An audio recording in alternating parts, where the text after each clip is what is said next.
께서 우리 기쁘게 받아주신 줄로 믿습니다. 아멘.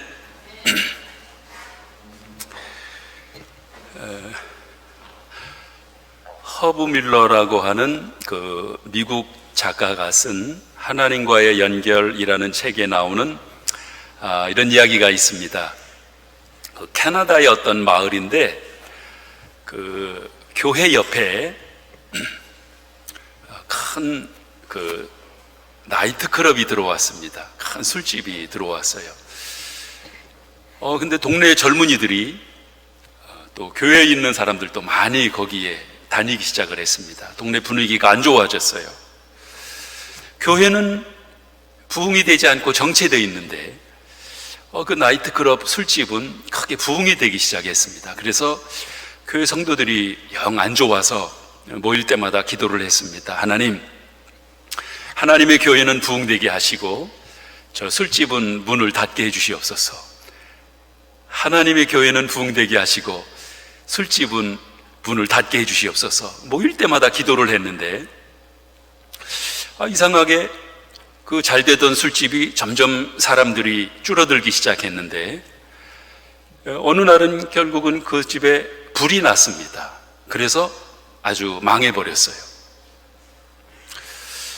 이제 교회 식구들은 우리가 기도했는데 응답이 됐구나 하고 이렇게 기뻐했는데 표시는 안 냈지만, 근데 이제 이 나이트클럽 주인이 그 얘기를 들었습니다. 교회에서 술집 문 닫게 해달라고 기도를 많이 했다는 얘기를 들었습니다. 화가 나가지고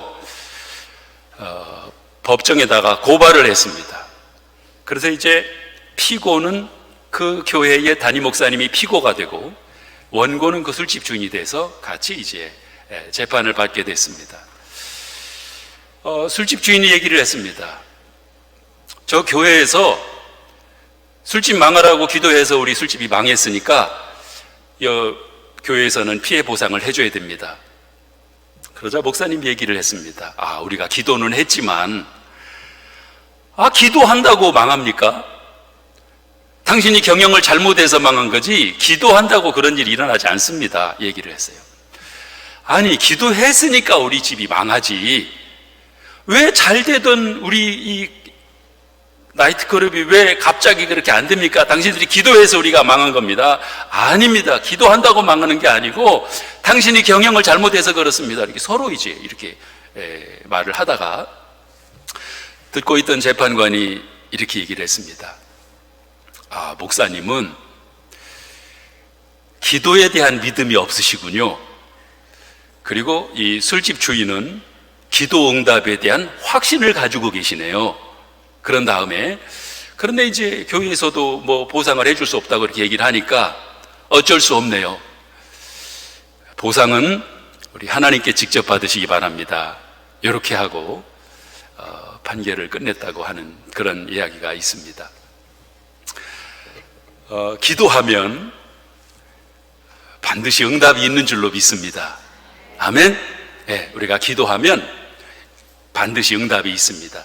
오늘 본문의 말씀, 우리가 한 절 말씀인데 이 말씀에서 바로 그 가르침을 우리에게 주고 있습니다.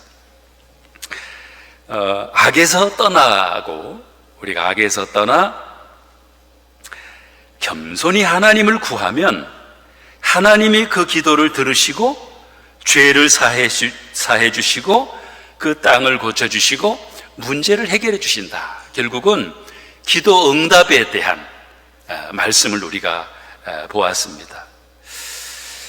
이제 우리는 스스로를 돌아보면서 겸손하게 우리 하나님께 기도하고 우리 하나님의 얼굴을 바라보면 응답해 주시는 분은 우리 하나님이신 줄로 믿습니다. 여러분, 우리 사람들의 믿음을 안다고 하는 것은 참 어렵습니다. 그렇잖아요. 이분이 믿음이 좋은 분인지 아니면은 믿음이 연약한 부분인지 알기가 좀 어려워요. 그런데 그 믿음이 어느 정도 되는지를 알 수 있는 척도 중에 하나가 그 사람의 기도를 들어보면 알 수 있다고 하는 거죠. 기도를 보면. 그래서 우리의 믿음 생활, 우리의 믿음의 정도를 측정하는 아주 중요한 척도 중에 하나가 그 사람의 기도다 하는 거지요. 여러분, 기도하는 사람 중에 누가 의도적으로 상대방을 아주 나쁘게 이렇게 기도하는 경우는 드뭅니다. 아까 말씀드렸던 그 교회 같은 경우는 좀 특별한 경우이고, 대개 우리가 기도를 하더라도 하나님, 우리 아들은 이번에 합격하게 해주시고 저 옆에 집 아들은 떨어지게 해주세요, 이렇게 기도는 우리가 못합니다. 우리 집은 잘 되게 해주시고 저 집은 망하게 해주세요, 이렇게 우리가 혹시 생각은 하더라도 그렇게 하나님 앞에 기도로 솔직히 고백하기는 어려워요. 우리가 그렇잖아요. 그렇죠? 예. 안 그러신가요? 예. 생각으로는 혹시 좀 나쁘게 생각은 가지고 있을지 모르지만 하나님께 기도를 해도 하나님, 그 집도 잘 돼야 되지만 우리 집도 잘 되게 해주시고요, 이렇게 기도를 해야지. 저 집은 하나님 좀 망하게 해주시고 하나님, 저 사람은 죽었으면 좋겠습니다, 이렇게 우리가 구하기는 어렵다는 거죠. 하나님이 듣고 계신데 하나님께 기도하면서 그렇게 기도하기는 어렵습니다. 그렇지만 우리가 기도하는 것과 하나님의 생각하시는 것과 일치하지 않을 수는 있습니다. 꼭 하나님이 원하시는, 하나님이 계획하시는 그와 같은 것으로 이렇게 딱 맞춰지지는 않을 수 있다. 우리가 좋은 기도를 하지만, 예를 들면 우리가 하는 기도 중에 하나님, 저 사람을 변화시켜 주시옵소서 하는 기도를 많이 합니다. 아내는 남편을 보며 하나님, 우리 남편을 변화시켜 주시옵소서, 우리 남편의 그 성격과 우리 남편의 이런 습관, 이것만 고쳐지면 참 좋겠습니다.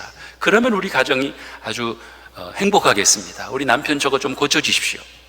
이건 이제 부인들이 하는 기도이고, 또 남편은 또 다른 기도를 합니다. 하나님, 우리 집사람의 이런 성격을 좀 고쳐주시고 우리 집사람이 좀 바뀌었으면 좋겠습니다. 우리 집사람만 바뀌면 우리 집은 아무런 문제가 없겠습니다.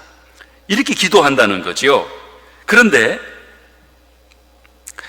우리가 생각해 봐야 될 것은, 이렇게 기도하는 것이 우리 남편을 고쳐주시옵소서, 우리 아내를 고쳐주시옵소서 이렇게 기도하는 것이 누구를 위해서 그렇게 기도하느냐는 거죠. 정말 그것이 상대방을 위해서, 그 사람을 위해서 그렇게 기도하는 경우는 드물다는 거죠. 대개 나 좋으라고, 나를 위해서 그렇게 기도한다는 것이죠. 바로 이것이 우리의 믿음을 재는 물음이 되겠습니다. 그러니까 이 기도에 어떤 문제가 있느냐면 이런 문제가 있습니다. 하나님, 우리 남편을 고쳐주시옵소서 이렇게 기도하는데 무슨 문제가 있느냐면, 하나님, 저는 아무런 문제가 없습니다.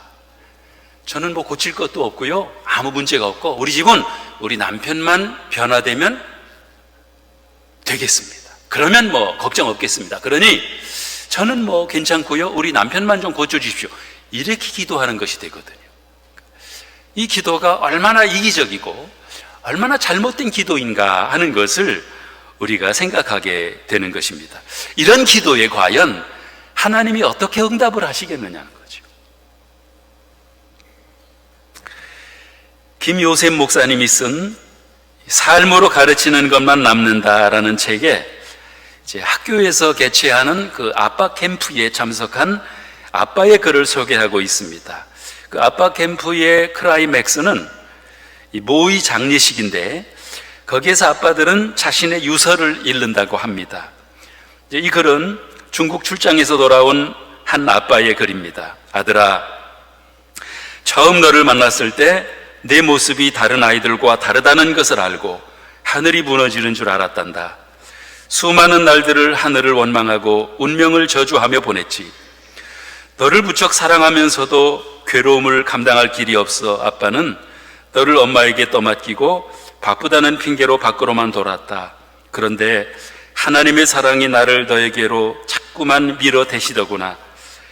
교회 중보기도를 통해, 부모 교육을 통해, 그리고 아빠 캠프를 통해 내 마음은 이제 너와 하나가 된 것 같다. 이전에 소홀했던 나를 용서하고 지금의 내 마음만을 기억해 주렴. 내가 너를 얼마나 사랑하는지, 내가 너를 얼마나 기뻐하는지. 전능하신 하나님, 간절히 기도합니다. 우리 아들보다 단 하루만 더 살게 해주세요.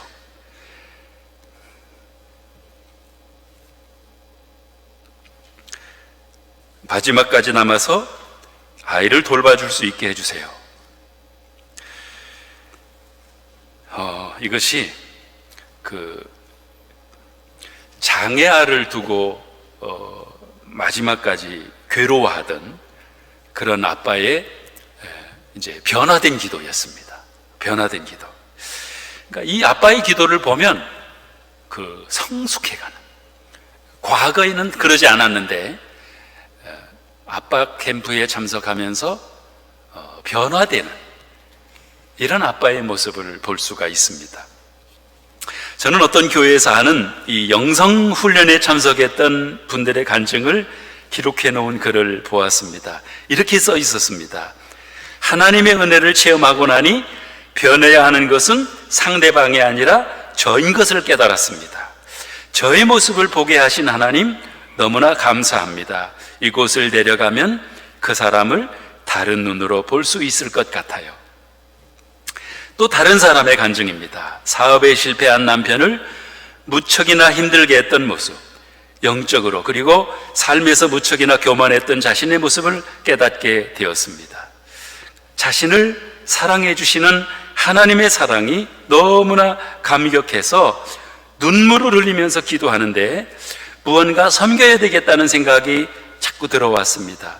그분의 표현에 의하면 지금 교회 바닥에 카펫을 혀로 닦으라고 하면 닦을 수 있을 만큼 교회가 감사하게 느껴지더랍니다. 그래서 무엇을 섬길까 생각을 하다가 화장실 청소를 해야 되겠다 생각하고 바로 나가서 남자 화장실, 여자 화장실 청소를 했다고 합니다. 어쨌든 자신이 놀랍도록 변화됐다고 눈물을 흘리면서 간증을 했다. 이런 간증을 들을 수가 있었습니다. 이런 간증을 통해서 우리가 느낄 수 있는 것은 뭐냐 하면 이 사람의 신앙이 변했구나, 이 사람의 신앙이 성숙해지고 있구나 하는 것을 우리가 발견할 수 있습니다. 그러니까 다른 말로 표현할 수 있는 중요한 믿음의 척도, 그러니까 믿음을 잴 수 있는 것은 우리가 드리는 기도를 통해서 내가 영광을 받기를 원하는가, 아니면 하나님께서 영광 받기를 원하시는가, 요거를 이제 우리가 볼 수 있어야 된다고 하는 것이지요. 지금까지 여러분들의 기도를 우리가 기도하잖아요. 기도 드리시던 것들을 한번 이렇게 쭉 목록을 한번 작성해 볼 필요가 있습니다.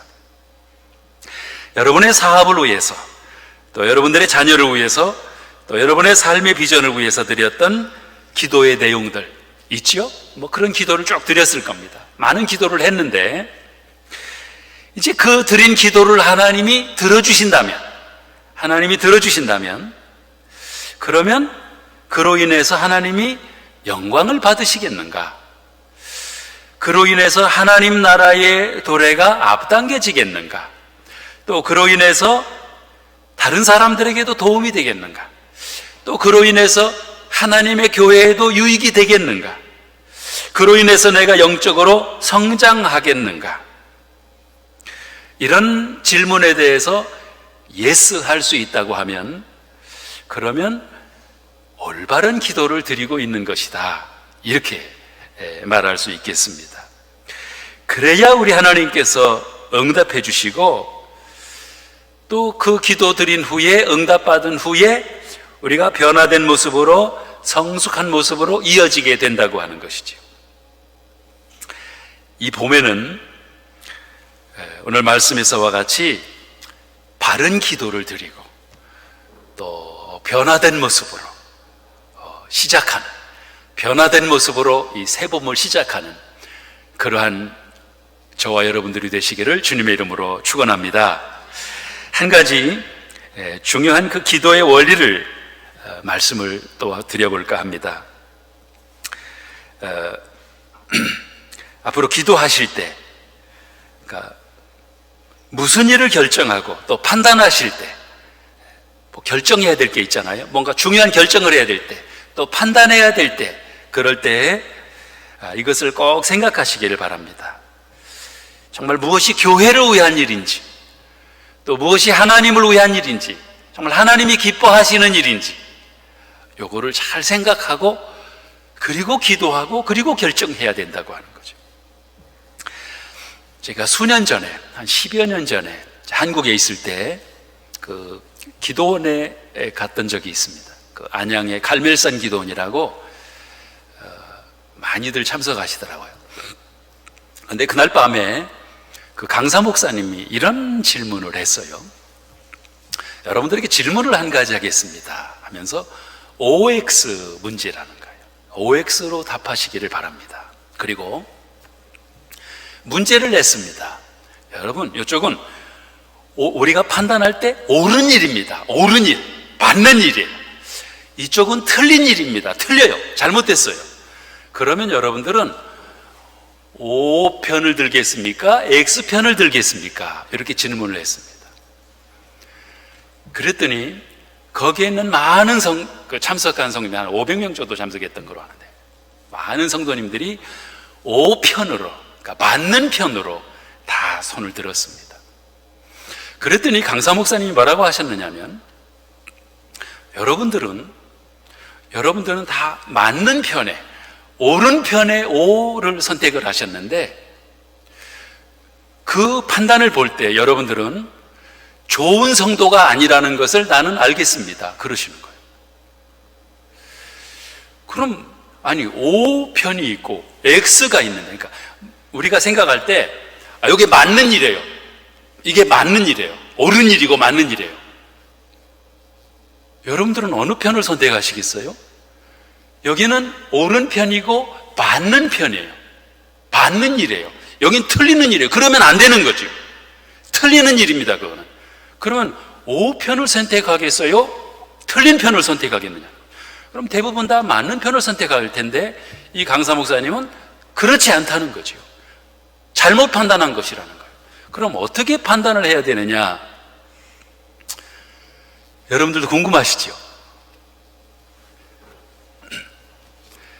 그렇게 판단하면 안 되고, 어떤 것이 하나님 편이냐, 어떤 것이 하나님의 교회의 유익이 되느냐, 요 편을 선택하셔야 된다는 거예요. 근데 저도 그런 생각을 깊이 하지 않고 이제 그 집회에 참석을 했었는데, 말씀을 듣고 보니까 그 말씀이 맞는 말씀이로구나. 왜 이 말씀이 맞느냐 하면, 대부분의 사람들은 교회에서도 자기 생각할 때 옳은 편을 선택한다는 거예요. 자기 생각할 때 틀린 편은 선택하지 않는다는 거죠. 근데 중요한 건 뭐냐면, 우리가 옳고 그름을 판단하는데 정확하지 못하다는 거예요. 내가 옳고 그름을 정확하게 판단할 수 있다고 생각하십니까? 한동안 베스트셀러였던 책 중에 하나, 하버드대 교수가 쓴 책 중에 정의란 무엇인가라는 책이 있었죠. 아마 여러분들도 읽어보셨을 걸 알고 있습니다. 그 책이 지금까지 하버드대에서 지금까지 몇십 년 동안에 가장 많은 학생들에게 최고의 인기를 끌었던, 지금도 진행 중인 강의라는 거예요. 저도 궁금해가지고 이게 무슨 책인데 그렇게들 인기가 좋은가 읽어봤어요. 그랬더니 거기서 결론적으로 말하는 것은 뭐냐면, 정의란 없다는 거예요. 보는 관점에 따라서 다르다는 거죠. 미국의 군인들이 포로로 잡혀 있었잖아요. 그 포로들을 구출하기 위해서 미국의 특공대들 16명인가요? 그들이 침투했다가 그 사람들이 많이 죽으면서 결국은 구출해 나왔죠. 그러니까 특공대들은 죽었어요. 특공대들이 많이 죽으면서 그 포로들을 구출해냈다는 거예요. 아니, 포로 3사람을 구출하기 위해서 특공대들은 또 죽었다는 거죠. 그렇게 구출을 해야 되느냐? 어차피 특공대들이 또 죽었는데, 생명이 중요한 건 마찬가지인데, 그래야 되느냐, 그러지 말아야 되느냐, 이걸 구분하기가 참 어렵다는 거죠. 무엇이 정의죠? 무엇이 정의인지에 대해서 그 교수가 말한 거는 정의는 없다는 거예요. 그러니까 보는 관점에 따라서 이게 달라지는 거예요. 우리가 정확하게 정의롭게 사물을 판단할 수 있다. 그러면 그런 조건에서는 옳은 편, 그른 편 판단이 맞을 수 있습니다. 그러나 그러지 못하다는 거예요. 우리가 정확히 이 사람의 말을 들어보면 그 사람이 말이 맞아요. 그렇구나. 근데 또 이 사람의 말을 들어보니까 이 사람이 말이 맞아. 특히 저는 한국의 그 정치인들을 보면 정의가 없더라고요. 당리당략이 우선이고 누가 내 편이냐. 어떻게 법을 개정하는데 여당 의원들이 100% 찬성하고 야당 의원들이 100% 반대하죠? 근데 그 사람들은 다 백성을 위한다는 거예요. 국민을 위해서, 국민을 업고 다니는데 혼란스러운 거죠. 여당의 말이 맞는 것인지 야당의 말이 맞는 것인지, 아니 그게 진실이라면 여당 중에서도 그걸 찬성하는 사람도 있고 반대하는 사람도 있고 이게 달라야 되는데 어떻게 만장일치로 여당은 찬성, 야당은 반대 이렇게 되느냐는 거죠. 근데 또 그 여당이 야당이 됐어. 그랬더니 이번에는 또 그걸 또 반대를 하는 거예요. 당리당략이더라고요. 우리는 아닌 것 같지만 철저하게 누가 내 편이냐, 이 팔은 안으로 굽게 돼 있다는 거예요. 아닌 것 같지만 우리가 본능적으로 그렇게 돼요. 한마디로 우리의 지능은, 우리의 생각은, 우리의 머리는 정확하게 사물을 보고 판단하기에 어렵다는 거예요. 여러분, 유명한 대학 교수들인데도 이단에 빠져 있어요. 우리 한국에서도 대표적인 통일교라든지, 대표적으로 통일교, 거기엔 세계 평화 무슨 평화 교수 협의회라고, 거기에 많은 세계적인 석학들이 그 교수로들이 들어와서 그 교주의 그 신앙을 연구하는 이런 사람들이 있어요.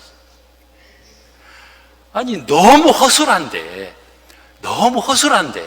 한 사람을 교주로 하고 신격화하고 그 사람을 신앙하는, 너무나 잘못된 것인 것이 아주 너무 쉬운 일인데도 불구하고 그런 굉장한 교수들이 거기에 빠져서 그 신앙을 추종하고 믿고 연구하고 있다는 거예요. 그뿐만 아니라 많은 이단들의 머리 나쁜 사람들만 거기 들어가 있는 것이 아니라 굉장히 똑똑한 사람들도 거기에 빠져서 거기를 추종하고 그거를 신앙하고 거기에 그게 진리인 줄 알고 목숨 걸고 그들의 평생 동안 거기에 추종하고 연구하고 집중하고 따라가고 있는 사람들. 이해가 안 되는 거예요. 이해가. 왜? 머리가 나쁜 것이 아니로구나. 사람이 어떻게 판단하느냐, 이 판단이 정확하지 못하구나.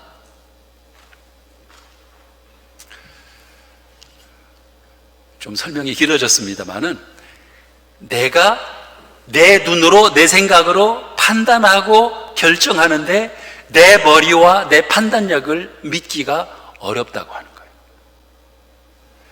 그래서 우리는 어떻게 결정을 해야 되느냐? 이 결정이 하나님의 교회에 유익하냐, 이게 중요한 거예요. 이 결정이 하나님께서 원하시는 것이냐, 하나님께서 원하시는 것, 하나님의 뜻에 맞는 것이냐, 이렇게 되도록 우리가 결정을 해야 이게 바른 결정이지, 그렇지 않고 내 생각으로 내 판단으로 결정을 하다가 보면 자칫 잘못하면 실수할 수 있고 잘못 결정할 수 있고 잘못 판단할 수 있고, 우리가 기도하는 데 있어서도 마찬가지야. 기도하는 데 있어서도 자꾸 우리는 내 생각대로, 내 마음대로 내가 원하는 것들을 이루기고 해야죠. 그러다 보니까 아까처럼 다른 사람을 변화시키려고 하는, 문제는 다른 사람에게 있는 거예요. 나는 잘못이 없는 거예요. 나에게는 문제가 없는 거죠. 이런 기도를 미숙한 기도라고 하는 거예요. 그래서 우리는 기도하면서도 자꾸 어떻게 우리는 이 기도를, 내가 기도하는 것을 돌아봐야 되느냐, 내가 기도하는 것이 하나님의 교회에 유익한 것인지, 내가 기도하는 것이 하나님께서 원하시는 것인지, 내가 기도하는 것이 정말 하나님이 기뻐하시는 것인지, 여기에 맞는 것이라면 그러면 우리는 망설이지 말고 기도해도 됩니다. 그러나 그렇지 않다고 하면 우리의 기도에 문제가 있을 수 있다. 문제가 있을 수 있다. 여러분들은 어떤 기도를 드리고 있습니까? 벌써 2023년 4월 중순, 우리 4월 16일, 이제 봄이 벌써 성큼 다가온 것 같아요. 이제 금방 여름이 시작이 되는 것 같은데, 여러분들이 금년에 여러 가지 목표를 세우고 또 기도하며 지금 이제 달려가고 있는데, 벌써 금년이 시작된 지가 얼마 안 된 것 같은데 2023년이라는 글씨를 쓰기도 아직 어색한데 벌써 4월이 지나가고 있습니다. 여러분들이 세운 목표가 무엇인지를 한번 생각해 보십시오. 또 그 목표가 하나님이 여러분들을 위하여 여러분들에게 원하시는 그런 목적과 부합되는 방향으로 가고 있는 것인지, 그것도 생각해 봐야 되고, 우리가 금년에 기도하는 것이 단지 내 어떤 이익만을 위한 어떤 물질적인 것이든 아니면 명예에 관한 것이든 아니면은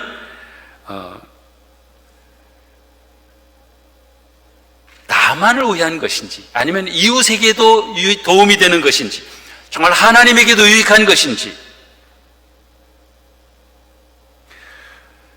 여기에 부합한 기도를 드리는 것이, 이것이 성숙한 기도라고 하는 것이지요. 그리고 남을 변화시키려고, 남에게 책임을 전가시키고 남을 비판하던, 여기서 우리의 시각을 바꿔서 이 봄에는 나를 변화시키기 위해서 기도하는, 나를 변화시키기 위해서 기도하면 그러면 생각이 달라집니다. 그리고 말이 달라지기 시작합니다. 우리 집은 저 사람이 문제야, 저 사람 때문에 그래, 저 사람만 변화되면 우리 집은 아무런 문제가 없어. 요렇게 기도하던, 요렇게 말하던 내 말이 어떻게 바뀌느냐, 우리 집은 내 문제였구나, 우리 집은 내가 변화되지 않아서 그랬구나, 우리 집은 나만 변화되면 되겠구나, 내가 사랑하지 못해서 그랬구나, 내가 섬기지 못해서 그랬구나. 여러분, 남을 변화시키려고 하면, 남을 변화시키려고 해서 성공했다는 얘기를 별로 저는 들어보지 못했습니다. 변화는 어디부터 시작이 돼야 되느냐? 나에게서부터 시작이 돼야 되는 거예요. 자꾸 다른 사람 보고 다른 사람 변화시키려고 하고, 다른 사람이 문제고 다른 사람을 심판하고, 교회에서도 그래요. 다른 사람을 비판하고 심지어는 다른 사람을 정죄하고, 이거는 전혀 성숙한 모습이 아니라고 하는 거예요. 전혀 우리가 그런 부분으로 기도도 나갈 필요가 없다고 하는 거예요. 어디를 바라봐야 되느냐? 자신을 보는 거예요. 자신을 봐야 돼요. 자신의 변화를 위하여, 자신의 믿음의 성숙을 위하여 기도함으로, 이런 변화된 모습으로, 변화된 기도로 시작하는 그런 이 봄이 되시기를 우리 주님의 이름으로 축복합니다. 기도하겠습니다.